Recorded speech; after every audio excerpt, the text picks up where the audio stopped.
और ये समझने की कोशिश करूंगी कि ड्रोन को लेकर बहुत चर्चा हो रही है।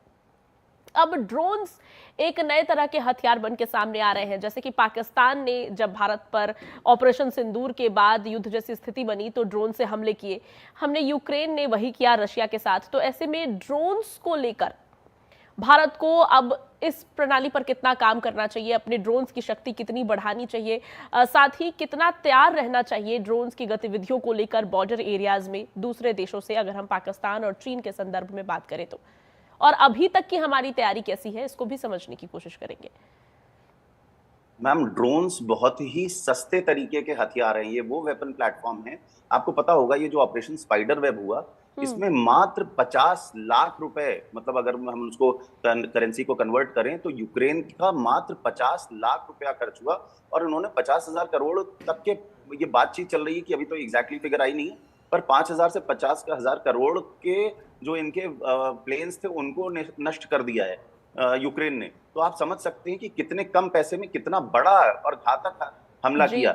4,000 किलोमीटर दूर है इनका जो सबसे बड़ा बेस, इनके ऊपर हमला किया गया रूस के ऊपर, वो 4,000 किलोमीटर है यूक्रेन से उसकी दूरी।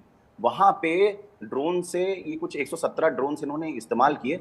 आप समझ सकते हैं कि पेलोड भी छोटे होंगे, बट अगर आपने किसी एयरक्राफ्ट के ऊपर गिरा दिया वो पेलोड, कोई एक्सप्लोसिव गिरा दिया, तो वो तो निष्क्रिय होगी, वो प्लेन निष्क्रिय हो गया। तो ये बहुत बड़े और तगड़े प्लेटफॉर्म्स हम लोग भी तैयारी कर रहे हैं। मैं इस समय आईआईटी कानपुर में डिफेंस एडवाइजर कर रहा हूं, आपको ये बिल्कुल क्लियर कट बता सकता हूं कि बहुत ज्यादा मेहनत और बहुत ज्यादा बच्चे आईआईटी के लगे हुए हैं नए तरीके के ड्रोन्स, कामिकाजे ड्रोन्स बनाने में और कई तरीके के ड्रोन्स बनाने में जो सस्ते हों, टिकाऊ हों और हमला करें। ना सिर्फ वो जासूसी का काम करें बल्कि पेलोड्स गिराने का भी काम करें।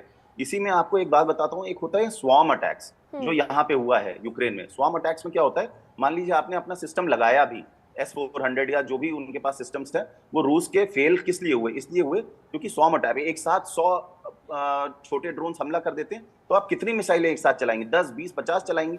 हमला कितने ड्रोन से हुआ, 100 से। तो आपने 50 मार भी दिए तो भी 50 बच जाते हैं। तो इस तरीके से ये स्वॉर्म अटैक्स को रोकने के लिए भारत अपने लगातार तरीके इजाद कर रहा है। एंटी ड्रोन सिस्टम्स की तैयारियां चल रही हैं, किस तरीके से उनको रोका जाए, किस तरीके से गिराया जाए, उस पर काम चल रहा है। उसके अलावा हमको ये जो आपने जासूसी का नेटवर्क बताया, लोगों के अंदर की बात करी, उसमें भी कहीं ना कहीं हम अपने तकनीकी, जो हमारी मीडिया की निगरानी है, सोशल मीडिया की निगरानी, इससे बहुत कुछ हमें इंटेलिजेंस मिलती है। एक चीज होती है जिसे ह्यूमन इंटेलिजेंस कहते हैं, कि आप अपने लोगों को भी उनके सिस्टम में डालिए, आपको पता चलेगा कि क्या क्या हरकतें चल रही हैं। और अपने यहाँ भी कुछ ऐसी कम्युनिटीज हैं जो स्पेशली मदद करती हैं पाकिस्तान की, उनको देखना जरूरी है, ये सारी चीजें करना जरूरी है। तो ये तकनीकी यानी कि ड्रोन्स के साथ हमको अपना काम आगे बढ़ाना है रिसर्च का, और साथ में हमें अपनी ह्यूमन इंटेलिजेंस को भी स्ट्रॉन्ग करना होगा, जो हमारी टेक्निकल इंटेलिजेंस है उसको भी स्ट्रॉन्ग करना होगा। ये दोनों चीजें हैंड इन हैंड चलेंगी और तब हम आगे बढ़ पाएंगे। बिल्कुल।